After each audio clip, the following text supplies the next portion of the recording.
parle ensemble de la restitution Vivatech, hein, salon qui s'est tenu le 18 juin. Enfin, c'était sur 5 jours cette année. Et donc là, ça faisait plaisir, on va dire, de revoir un petit peu des gens, des startups, de pouvoir reparler à des vraies personnes, de pouvoir toucher de la techno du bout des doigts.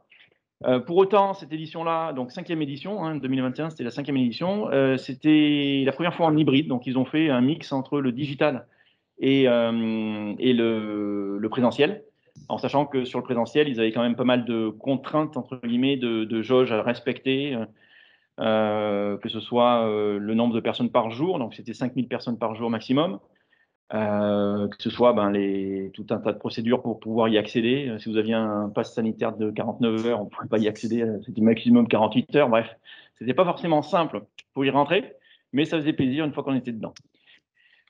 Alors, d'un point de vue chiffre, forcément, ça s'est ressenti, hein, toutes ces contraintes-là. Quand je compare, souvenez-vous, 2020, l'année dernière, il n'y a pas du tout eu de Vivatech.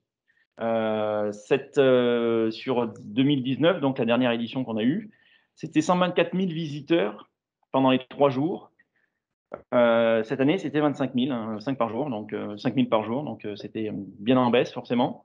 Et sur le nombre de participants, enfin, en tant que représentants présents, on est passé de 13 000 startups en 2019 à un peu plus de 1400 exposants au global sur 2021. Donc, et encore sur ces 1400, 40% étaient à distance. Seuls 60% étaient en présentiel. Donc autant vous dire que les stands, les allées étaient assez vides.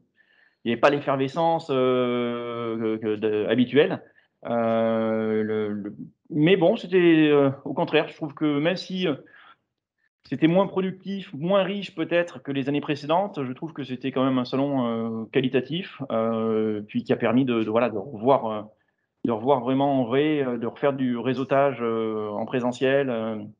C'était quand même intéressant. Et puis moi, la chose qui m'a marqué cette année, c'est la partie visibilité sur cette édition-là. C'était une visibilité mondiale. Alors évidemment, quand on fait une partie du salon en digital et que donc c'est peut-être plus simple que d'avoir des grands speakers américains qui y participent à distance.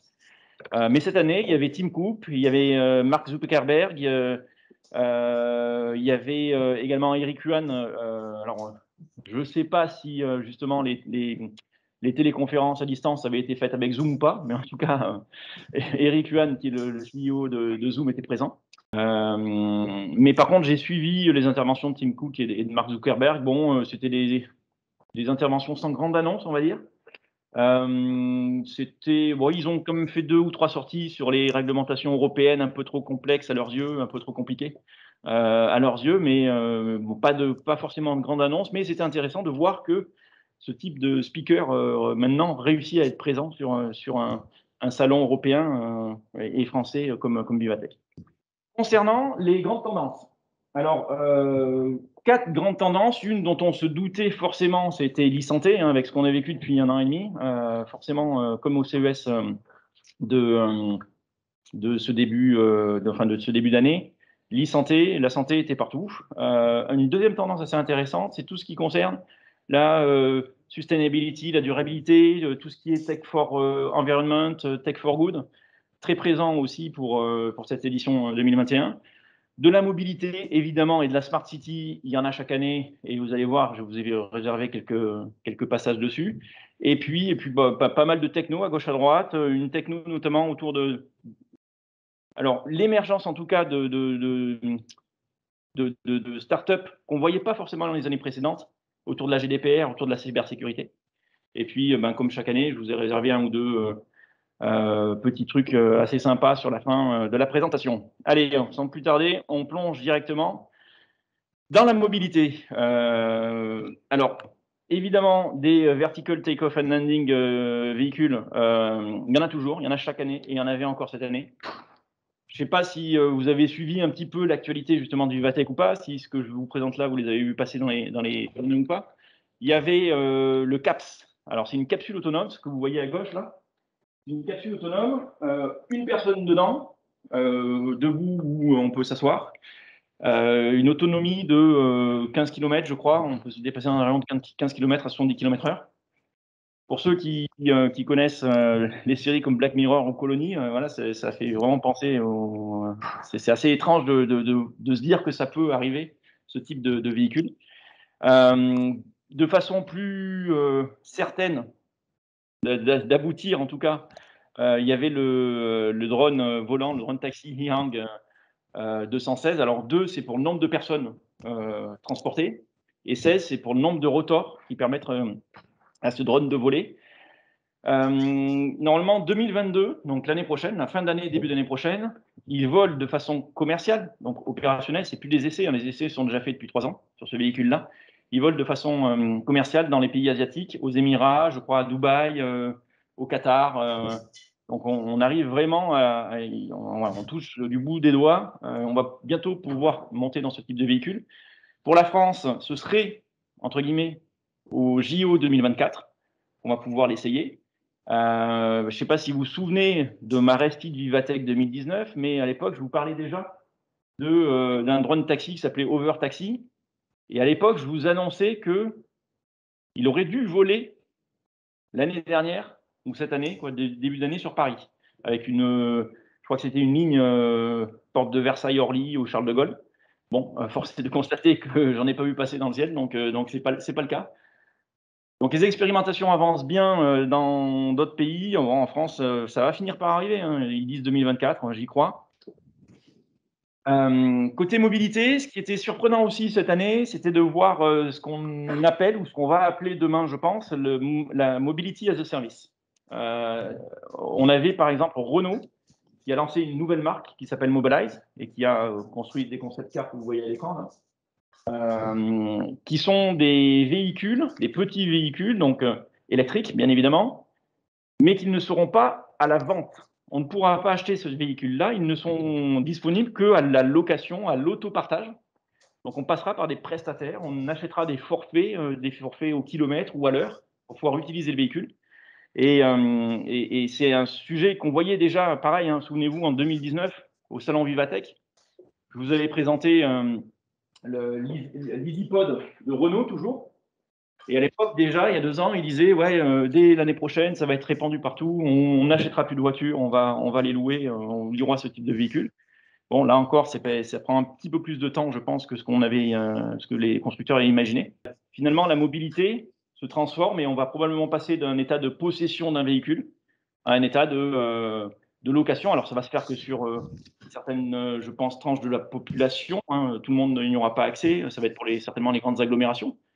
Mais en tout cas, il y avait encore cette année présent sur la partie véhicule de Vivatech cette notion de mobility as a service. C'était pareil pour la RATP. Il y avait pas mal de sujets autour de la mobilité en tant que service, consommer la mobilité comme un service. Notamment, là, ils annonçaient sur le centre de la RATP trois innovations intéressantes. La mise en place d'un traducteur instantané sur une application, sur la nouvelle application de la RATP, qui permettra en temps réel de décoder, enfin de traduire dans sa langue les annonces RATP faites dans les métros, dans les bus, dans les tramways, et puis qui permettra aussi aux usagers étrangers de la RATP d'échanger avec des professionnels du groupe. Évidemment, on retrouve dans ce type de salon sur les centres de mobilité des choses qui sont un peu du réchauffé, je dirais. Il y avait la startup allemande Gogo Network là, qui présentait un petit food truck autonome. Vous commandez votre sandwich ou votre repas au restaurant. Le food truck se déplace et vient jusqu'à chez vous, vous l'apportez. Bon, c'est des choses qu'on a déjà largement explorées et qui sont déjà d'ailleurs même en fonctionnement dans certaines villes. J'ai également sélectionné pour vous aujourd'hui une startup qui s'appelle Maca. Leur objectif, je dirais, leur ambition en tout cas, je ne sais pas s'ils vont y arriver, mais c'est de remplacer la Formule 1. Pourquoi? Ils partent du constat assez simple qui est de dire les sports automobiles, dans la version actuelle, ils sont condamnés. Ça consomme du pétrole, ça consomme du pneu, de la gomme, c'est pas respectueux de l'environnement. Donc les sports automobiles tels qu'on les connaît, demain disparaîtront au profit de sports automobiles écologiques, entre guillemets. Et leur idée, c'est de lancer un championnat du monde de voitures volantes, tout simplement, en créant le véhicule que vous voyez là, qui serait une monoplace propulsée à l'hydrogène et qui permettrait de remplacer les sports tels que la F1 et d'autres sports. Alors, est-ce que ce sera le futur de l'automobile? Là, franchement, mon opinion, c'est, j'y crois moyennement quand même. D'une part, parce que finalement, aujourd'hui, l'hydrogène n'est pas encore une filière hyper green, elle n'est pas encore verte, hein, on n'en est pas encore. L'hydrogène aujourd'hui est produit encore avec de l'énergie fossile. Donc, tant que ce sera le cas, on ne pourra pas considérer que les véhicules roulant à hydrogène sont 100% verts et finalement remplacent la partie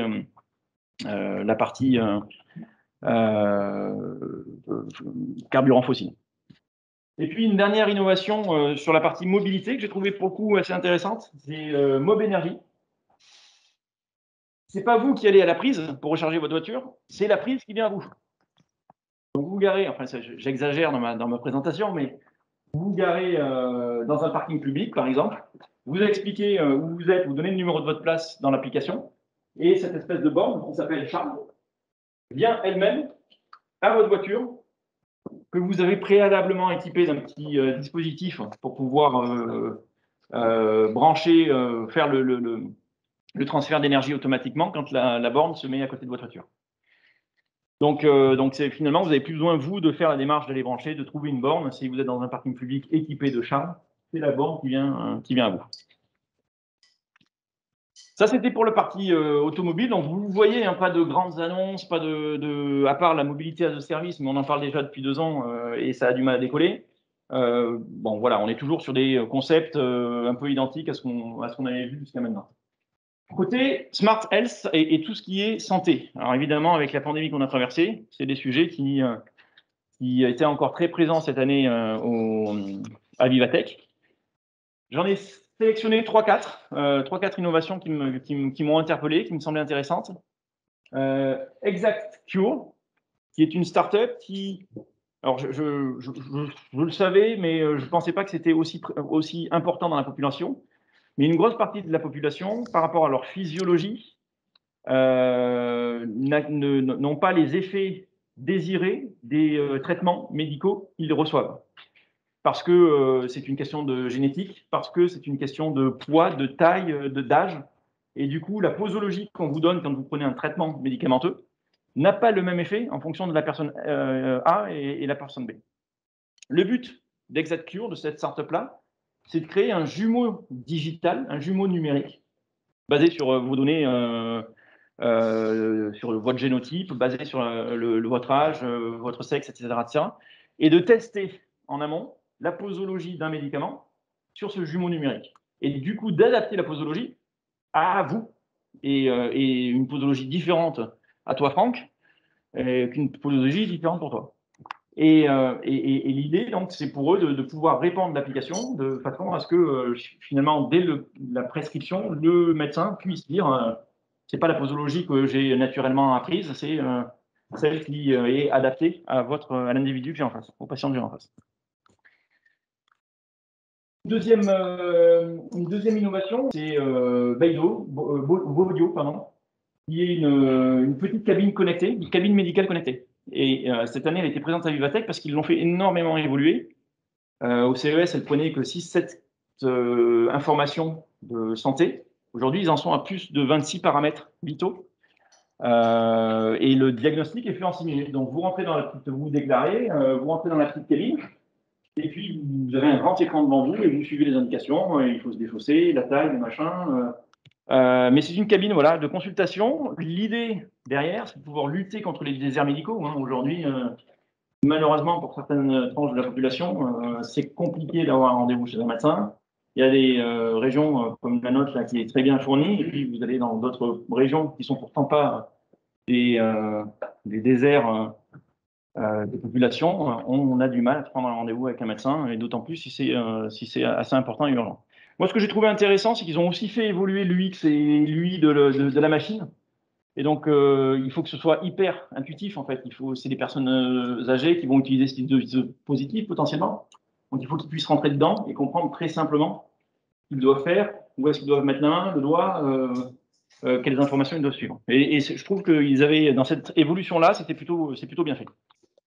Une autre startup qui, elle, est capable de détecter en combinant deux technologies, et pas forcément uniquement la technologie d'intelligence artificielle de reconnaissance d'images, chose qu'on voit de plus en plus répandue. Ils sont capables d'aller identifier le fait que vous ayez un risque de cancer de la peau, ou vous ayez un cancer en tout cas très diagnostiqué très en amont de la déclaration. Et donc on combine, j'ai pas tout compris, je vous avoue, quand la personne m'a expliqué sur ce genre des technologies utilisées. Mais voilà, on voit que là-dessus, il y avait déjà des initiatives dans certains types de cancers faites par la reconnaissance d'images, de radio, l'analyse d'IRM faite par des intelligences artificielles. Mais il n'y a pas que ça. Aujourd'hui, on ne se basera pas demain pour faire évoluer et améliorer notre santé que sur de l'intelligence artificielle. Il y a aussi des progrès technologiques matériels qui font qu'on fait d'énormes progrès sur la détection de cancer, et notamment celui de la peau. Un autre dispositif, c'est le Da Vinci, qui est un espèce de robot d'assistance médicale lors d'interventions chirurgicales. C'est le robot qui vous opère directement, et le robot, il est opéré par le chirurgien. Donc là, c'est le chirurgien. Alors là, en l'occurrence, c'est Morgane, mais elle joue le rôle du chirurgien. Et elle vient, en déplaçant différentes manettes, enlever une petite tumeur sur le pancréas du patient. Ce qui est assez étonnant, c'est finalement la façon dont l'assistance se fait. C'est-à-dire qu'on peut faire des gros gestes, ça supprime le tremblement, ça vient détecter avec une petite caméra si on se rapproche beaucoup trop d'un organe sensible parce qu'on fait une mauvaise manipulation, donc ça va arrêter le mouvement. C'est déjà un dispositif qui est, j'ai été surpris, qui est disponible et opérationnel dans la plupart des grands centres hospitaliers en France. Donc tous les centres hospitaliers qui font faculté de médecine également sont équipés d'un Da Vinci. Donc c'est vraiment l'idée, c'est d'avoir un dispositif pour pouvoir assister, aider le chirurgien dans son intervention, et en ayant une intervention chirurgicale quasiment pas invasive. Hein, c'est deux petits trous. Les tiges qui sont petites font peut-être 1 cm de diamètre, même pas, je pense. Et donc, c'est un dispositif très peu invasif et du coup, cicatrisation rapide, etc., etc. Je le disais en début de présentation, le gros sujet, c'était la green tech, c'était le développement numérique responsable, c'était la technologie pour le bienfait de l'environnement. Et notamment, deux exemples concrets, c'est l'exemple de Microsoft, qui avait pour l'occasion du salon fait un stand démontable et réutilisable. Donc tout était démontable et réutilisable sur leur stand, rien n'était perdu ni jeté. Ils n'avaient pas de bouteilles d'eau en plastique, ils avaient des t-shirts made in France, enfin, ils avaient signé une charte, on va dire, de déontologie environnementale pour ce salon-là. Et puis le cas d'Orange aussi, où vous n'aviez aucun flyer, vous n'aviez aucun papier, vous ne partiez pas avec une carte de visite, tout était en numérique et notamment en réalité virtuelle. Donc, ils hébergeaient tout un tas de startups sur leur stand. Et finalement, la découverte de cette startup, ce n'était pas un flyer ou un kakémono imprimé, c'était une expérience en réalité virtuelle. Vous chaussiez un casque et vous sélectionniez quelle startup vous vouliez découvrir. Et tout le stand était organisé de cette façon-là. Un autre exemple que je voulais mettre en avant sur la partie Tech for Good sur Vivatech, c'est l'aéroponie. Alors, on en a de plus en plus, ça se répand de plus en plus. L'aéroponie, ça fait déjà énormément d'années que ça existe. Et l'idée, c'est simple, hein, c'est de dire que planter des légumes dans de la terre, on ne sait pas si elle a été polluée, on ne sait pas si des métaux lourds, on ne sait pas. Donc finalement, c'est pas très bon pour la consommation. Quoi de mieux que de suspendre les salades sur des étagères, des batteries de lumière artificielle, et arrosé avec de l'eau pleine de nutriments. Je ne sais pas si de la façon j'ai dit, je vous ai donné envie, mais moi je me dis que je préfère quand même manger la salade de mon jardin ou qui a poussé en terre plutôt que de voir cette salade-là suspendue dans des grands hangars et éclairée par des lumières néon. Je ne sais pas. Je ne suis pas forcément très convaincu de la culture en aéroponie. Ça n'engage que moi, bien évidemment. Mais en tout cas, il y avait tout un stand qui démontrait les bienfaits et la façon dont ça fonctionnait, toute la chaîne d'approvisionnement, de récolte, de culture de légumes en aéroponie. Une autre start-up innovation que j'ai trouvé assez intéressante à voir après dans l'usage, ou en tout cas dans la facilité de mise en œuvre, c'est nos amis suisses, pour ceux qui sont présents sur. L'idée là, c'est d'exploiter les vents en haute altitude. Les éoliennes, c'est quelques centaines de mètres de haut, et finalement, la force du vent à la hauteur de l'éolienne n'est pas optimum. Dans des couches plus hautes, le vent est beaucoup plus fort. Parce que forcément, une altitude plus basse, c'est freiné par le relief, par une montagne. Même s'il y a du vent, il n'est pas à sa puissance maximale. Donc leur idée, c'est de dire, tiens, on va faire un espèce de cerf-volant, on va le faire monter à, je ne sais plus, 400 mètres d'altitude. Et là-haut, le vent est optimum. Et ce cerf-volant, en fait, c'est une mini-éolienne. Il y a un câble qui le relie au sol et qui permet d'optimiser l'utilisation de la puissance du vent pour créer de l'électricité. Quelque chose de peut-être plus réalisable, en tout cas qui fonctionne beaucoup plus, qui fonctionne déjà aujourd'hui, je dirais, c'est des nouvelles générations de films photovoltaïques. Je les avais rencontrés, cette start-up, il y a 2 ans au CES. Et c'était déjà révolutionnaire ce qu'ils faisaient, c'était un espèce de film flexible photovoltaïque qui faisait moins d'un centimètre d'épaisseur. Aujourd'hui, il ne fait que quelques millimètres d'épaisseur. Et on peut lui donner la forme qu'on veut. Du coup, on peut se dire que le toit de sa voiture et la carrosserie, ça va être du film photovoltaïque, que le toit de sa maison, ça va être du film photovoltaïque, que n'importe quel, finalement, dispositif qui peut rester dehors serait composé de films photovoltaïques et donc produirait de l'électricité. Honnêtement, je ne sais pas le sentiment que vous avez quand vous voyez la photo là, mais quand on est à côté du film, c'est quelque chose de pas plus épais, vous voyez, que l'épaisseur là de la table. Ça fait peut-être 5-6 mm d'épaisseur. Et ça produit de l'électricité, parce qu'on est chargé d'allumer les lampes avec. C'est assez. Je pense qu'il y a encore des progrès à faire certainement sur la durabilité du matériel, mais c'est quelque chose qui pourra en tout cas accélérer ou favoriser la transition énergétique et pour aller vers des énergies plus vertes. Tout ce qui est réalité augmentée, réalité virtuelle et IoT, chaque année, je vous mets une petite rubrique dédiée. C'est encore le cas cette année. D'autant plus qu'il y avait une annonce importante, je ne sais pas si vous l'avez suivi, si vous l'avez vu, c'est Microsoft Mesh.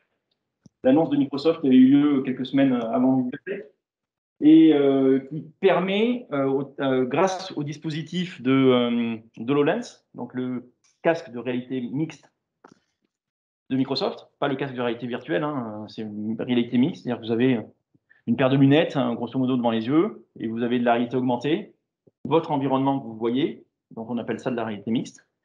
L'idée, c'est que Microsoft Mesh, c'est une plateforme de réalité, de développement de réalité mixte, qui permet, alors qui se dit collaborative, parce qu'en fait, vous allez pouvoir projeter l'hologramme de votre correspondant directement en réalité augmentée à côté de vous. Donc chacun a son casque de réalité augmentée, de réalité mixte, pardon, à son HoloLens à distance. Donc moi, à Paris, et puis quelqu'un d'autre, par exemple, en Suisse. Et vous avez des caméras qui vous filment et qui recréent en réalité augmentée votre avatar à Paris et en Suisse. Mon avatar en Suisse et du collaborateur devant moi. Donc on est vraiment dans un dispositif qui permettrait de travailler en équipe, à distance, mais de façon proche, de façon réelle, comme tout le monde était dans la même pièce. Évidemment, c'est beaucoup d'éléments marketing quand on voit ça. Il n'y avait pas de démo sur place, mais bon, il faut voir comment est-ce que je pense que ça peut faire émerger pas mal d'idées autour de cette technologie-là, assez intéressante. Et puis, il y avait bien évidemment tout un tas de dispositifs de réalité virtuelle et de réalité augmentée. J'ai trouvé cette année qu'il y avait beaucoup de solutions autour de l'ARH ou du onboarding d'équipe dans une entreprise. Donc, des startups qui proposaient des dispositifs de réalité virtuelle pour faire onboarder des collaborateurs dans une entreprise. Quelles sont les valeurs de l'entreprise? Donc, c'est des petits jeux qu'on fait en réalité virtuelle et qui nous font découvrir les valeurs de l'entreprise. Bon, évidemment, tout ce qui était formation, c'est toujours très présent. Mais voilà, il y avait quelques sujets aussi de la gestion de stress de start-up qui vous permettaient de gérer votre stress au travers d'animations en réalité virtuelle. Je le disais en début de présentation, deux sujets qui sont que j'avais pas l'habitude de voir dans ce type de salon auparavant et qui cette année étaient quand même assez bien présentes. Il y avait 4-5 représentants, 4-5 startups sur chacun des sujets, sur Vivatech, la RGPD et la cybersécurité. Génial, c'est deux sujets dont on a l'expertise chez Micropole et qu'on sait faire chez Micropole. Là, pour le coup, il y a de vraies opportunités. Et c'est les startups avec qui je suis en discussion pour les rencontrer et pour aller plus loin avec elles. Côté cybersécurité, vous avez la startup de gauche qui s'appelle Proactive et qui met à disposition, c'est un boîtier autonome, c'est du matériel qui embarque directement une IA dans le matériel et qui vient se plugger sur n'importe quel réseau, filaire ou Wi-Fi, et qui vient analyser, grâce à cette IA, les risques potentiels, les failles potentielles dans votre réseau, et qui vient tout de suite soit patcher cette sécurité-là, cette faille-là, avec votre approbation, bien évidemment, soit vous donne les préconisations, les recommandations qui permettent de résoudre la faille. Et une deuxième solution qui s'appelle SISID et qui est une sorte de plateforme collaborative de lutte contre la fraude, notamment bancaire. Donc l'idée pour eux, c'est de se dire que la fraude bancaire, la fraude, les problèmes d'impayés sont aujourd'hui traités unitairement, sont assez difficiles à détecter en amont. On ne le prend en compte que quand on s'aperçoit du problème. Leur idée, c'est de mettre en place une plateforme qui va permettre de déjà référencer et donc du coup de partager la potentialité d'avoir des gens qui ont soit des problèmes de paiement, soit des entreprises, parce que c'est tourné pour les entreprises, hein, cette solution-là, qui ont des soucis de paiement ou qui vont peut-être avoir des soucis de paiement et donc accompagner ces entreprises-là très en amont pour éviter qu'elles soient défaillantes. Et puis, côté RGPD, là, c'était des solutions très opérationnelles, des solutions projets à destination des DPO notamment, pour les accompagner dans l'atteinte des objectifs autour des règles de RGPD. Dastra, la solution de droite, là, vous voyez, c'est très tourné gouvernance de la donnée d'entreprise et tableau de bord qui vont vous dire par rapport à, donc on plug la solution sur un système d'information et ça vous remonte de façon automatique dans le dashboard l'ensemble des éléments à risque qui ne seraient pas en règle ou qu'il faut faire évoluer pour pouvoir être en règle avec la RGPD. Donc c'est à la fois un outil finalement de détection, de prospection, mais aussi un outil de préconisation sur ces sujets. Il y avait comme ça 3-4 solutions de RGPD et de cybersécurité qu'on vous dis encore une fois qu'on ne voyait pas forcément les années précédentes et qui prouvent bien que ce sont des sujets importants, de plus en plus visibles dans les entreprises, puisque le besoin d'outils se fait forcément ressentir. Et puis pour terminer, les inclassables habituels qui vont soit pas dans la rubrique, soit qui m'ont fait marrer, hein, entre guillemets, soit qui sont vraiment super séduisantes. Le premier qui est Cognissime, c'est un outil développé par l'armée pour évaluer les charges mentales de nos troupes. Un pilote d'avion, un pilote d'hélicoptère qui va avoir à gérer une mauvaise météo, plus peut-être un combat en cours, ou rentrer dans une zone de combat ou que sais-je. Ce casque-là, qui serait un dispositif embarqué directement dans les casques de l'aviateur, hein, ou d'autres casques, même pour l'armée de terre, va venir analyser les ondes cérébrales, entre autres, pour savoir quelle est la charge mentale, et donc du coup peut-être réorienter la mission ou aider le pilote ou la personne de l'infanterie avec d'autres dispositifs, d'autres moyens, à faire diminuer cette charge mentale pour se concentrer sur l'essentiel.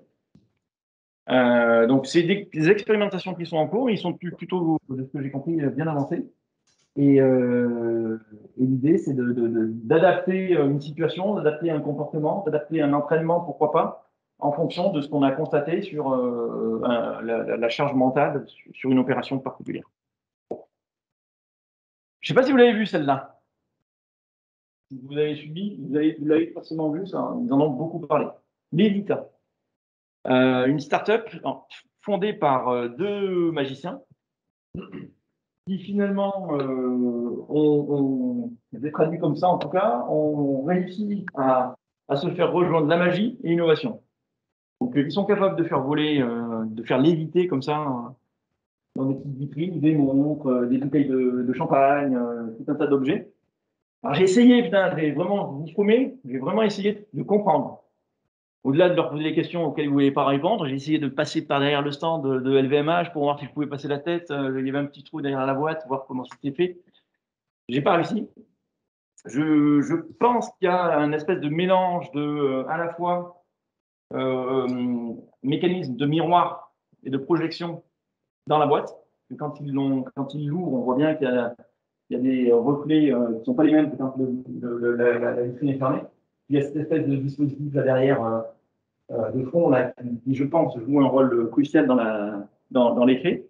Mais c'est bluffant. C'est bluffant. Vous êtes devant et vous voyez vraiment léviter un objet, une montre, là, en l'occurrence, dans le vide, dans cette boîte-là. Leur idée, c'est de réussir comme ça à transformer les vitrines de magasins sur du luxe, hein, parce que je ne vous dis pas le prix d'une boîte. Comme ça, je crois que c'est 18 ou 20 000 euros la boîte qui fait 80 par 80. Mais voilà, je trouve vraiment ça bluffant et assez marrant. Tiens, alors celle-là aussi. Vous allez me dire ce que vous en pensez.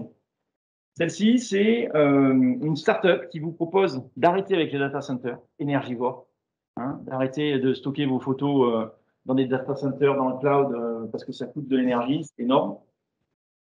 Et ben, il vous propose plutôt de le stocker dans vos plantes à la maison. Alors après, il faut juste être sûr de bien arroser la plante, parce que sinon vous avez perdu toutes vos photos de vacances, ça c'est un peu con.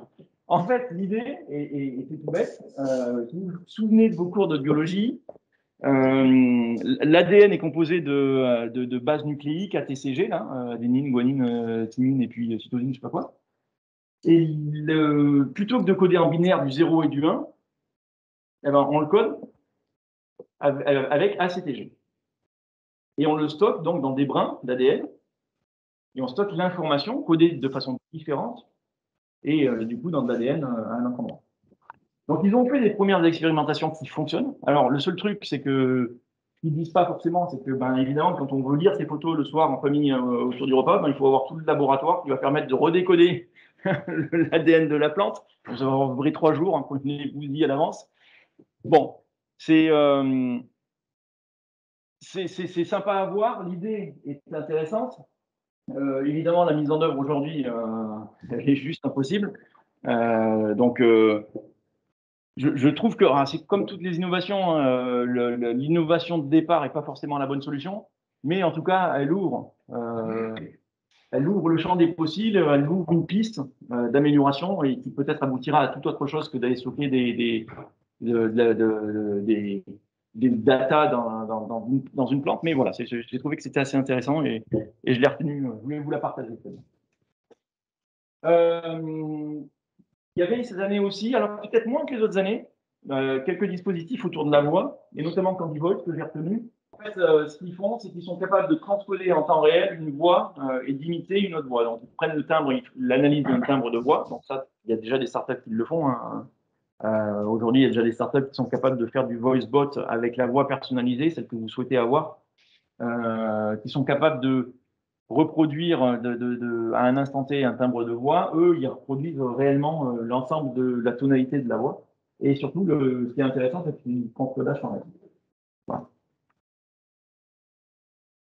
Une autre startup. Alors, j'ai mis téléportation. La téléportation existe déjà. Pourquoi? Parce que là, c'est dans une vitrine, en fait. Et Morgane était, en fait, à côté, à 2 mètres de la vitrine. On la voit dans la vitrine, mais en fait, elle était juste filmée à côté. Et l'effet est assez bluffant, encore une fois. C'est une vitre. Hein. Il y a l'effet de profondeur qui est recréé. La vitrine fait peut-être 80 cm de profondeur. On a vraiment l'impression qu'elle est dedans. C'est assez bien fait. C'est un jeu de projection sur cette espèce de vitrine qui a un film bien particulier sur la vitre. Et donc, du coup, en streaming, on va pouvoir demain envoyer, faire. Je vous promets que, enfin, je vais essayer en tout cas que la prochaine présentation CES ou Vivatech, je sois en présence en même temps dans toutes les agences. Ce serait cool, ça, quand même. On va faire ce qu'on peut. Donc voilà, ça s'appelle Phosphore et c'est assez bluffant, disons, pour de l'expérience digitale en magasin, sur des démonstrations, sur des défilés ou que sais-je, ça peut être intéressant. Pour finir, deux dernières startups qui ont retenu mon attention. Vous me direz ce que vous en pensez.